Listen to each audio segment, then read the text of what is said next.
The college process is subjective, overwhelming, confusing, especially if you're gunning for those top colleges. And today, I'm going to break it down for you guys, not in like a logistical way, but more of the concept and the idea of how to apply to college.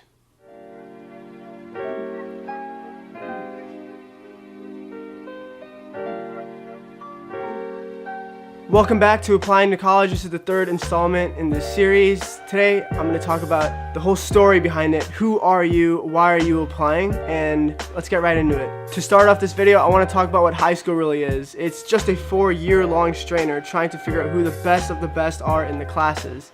4.0s, 36s, 1600s, being a varsity athlete, top 1% of the class, having a huge amount of research. They finally have something cool to talk about, something that separates them, but across the nation, there are hundreds, if not thousands of kids that do the same exact thing, and they all think they're going to be getting into Stanford or MIT. What makes them different from the next kid with a 4.0, the next kid with a 36? What makes you different? Although high school is just a 4-year-long strainer, it means a lot more. These admissions officers want to hear about the 4 years you have been strained. They want to hear every single detail, every single story that really shapes you into you. They want to hear about your successes, about your hardships, about everything in between. What they want to see is a person with a story, not just your average boring student. Although this all sounds like stuff you already think you know, most people don't. People just aim for perfection. They aim for the perfect grades. They aim for the perfect GPA. But what else is there to you? Of course, getting a 4.0 is desired, and of course it's going to help you, but there's a reason why Harvard's middle 50% of students accepted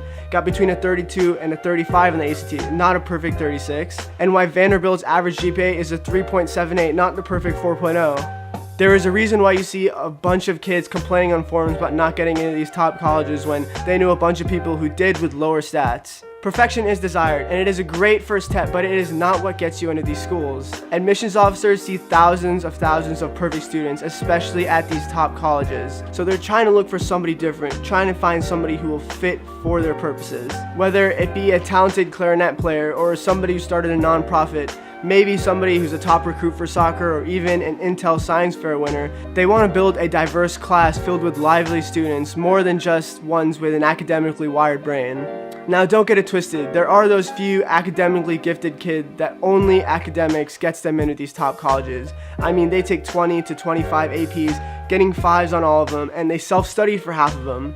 Along with all this, those students still have research, but even if you think you're that student, do not play that game. Those are 1 in a million, and when they come by, it's really shocking. So what exactly is your job then? There is a saying in business which, if you are really, really good at something, never do it for free.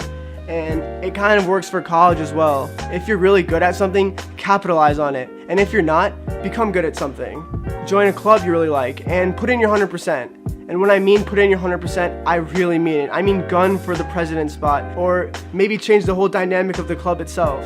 Maybe start a hobby that could turn into a mini business. You know, if you like to design clothing, then make clothing, sell it to your friends in school, and try to open up your consumer base. One thing for sure I want to talk about is don't ever think your extracurriculars are weird. It's easy to go on these forums or hear about people who are president of the National Honor Society or captain of their cross-country teams, but a lot of these are cookie cutter. I hear all the time about people who are founders of volunteer organizations, but yeah, so are other 10 people, so I would much rather have a conversation with somebody who's a fortune teller on the weekend. So moral of the story, be proud of what you do and do it well. I know a lot of you guys already know this, but it's quality over quantity. Being president or founder of 2 clubs and putting 20 hours a week into them, or working part-time 25 or 30 hours a week, is way better than having a laundry list of the same extracurriculars that everybody else does.